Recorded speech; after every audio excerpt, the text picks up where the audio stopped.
Hey guys, this is Ray, owner of Double R Diesel, and welcome to the shop.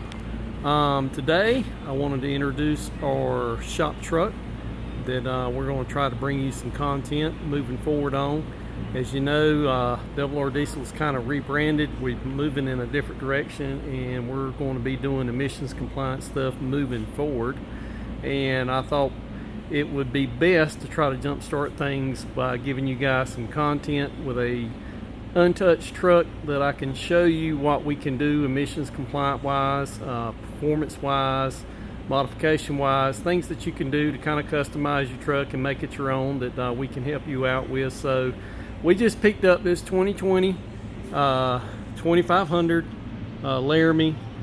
It's got the standard outputs, 6.7 Cummins in it, 68 RFE transmission truck. Picked it up off actually a Chevy dealer. It was a used vehicle.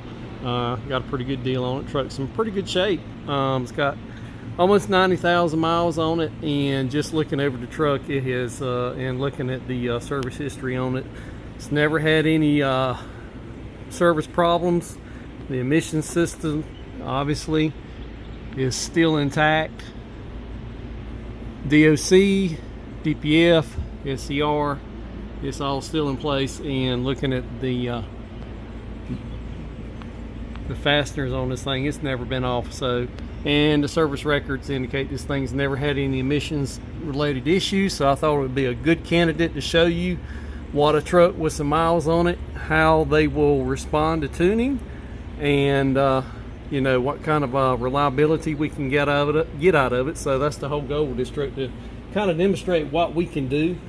We've done a lot of emissions compliant tuning in times past, but you know, the focus was on off-road tuning there for a while, but now it's all emissions compliant. So I wanted to get a fresh start and get a truck in here that I could show you what we could do, how we could improve things. So that's what we got. And like I said, we bought it used off a car lot, off a Chevrolet dealer's lot, and I don't know what kind of oil they got in the engine. It's actually got a blue oil filter on it. I hadn't looked to see what brand it is, so it's not a Fleetguard, it's not a Mopar, and I don't know what kind of oil's in it. So I am going to change it. We're going to put some T6 5W40 Rotella in it, and a Fleetguard 160/35 filter, oil filter on it, and probably go ahead and change the fuel filters as well, just to make sure we, you know, everything should be as it you would want it to be. If you don't know, these 19 and newer 6.7 Cummins do not use a solid lifter. They use a roller hydraulic tappet lifter, and there have been some failures with these things, you know, compared to the reliable flat tappet.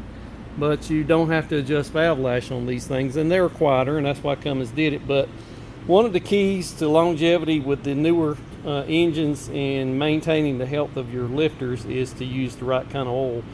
And you'll see that in the owner's manual. And where I live at, need to put some fully synthetic 5W40 in it. Don't put regular conventional 15W40 in it. That's not the right grade for the newer engines with the hydraulic roller lifters in them. So we're going to get this thing freshened up, get it as it should be before we put it through its paces. I got another set of tires and wheels that I had on another truck I'm going to throw on here to freshen up the looks a little bit on, and then we're going to get it on the chassis dyno and do a baseline pull, and then probably go with a S&B intake on it and see if that picks up power any at all without a tune, and then we'll go into the tuning process. So it's going to be pretty cool to see what we can do with this thing. And like I said, it's nothing really new, but I never really showed it to you guys in social media land what we could do emissions compliance wise, but now's the time,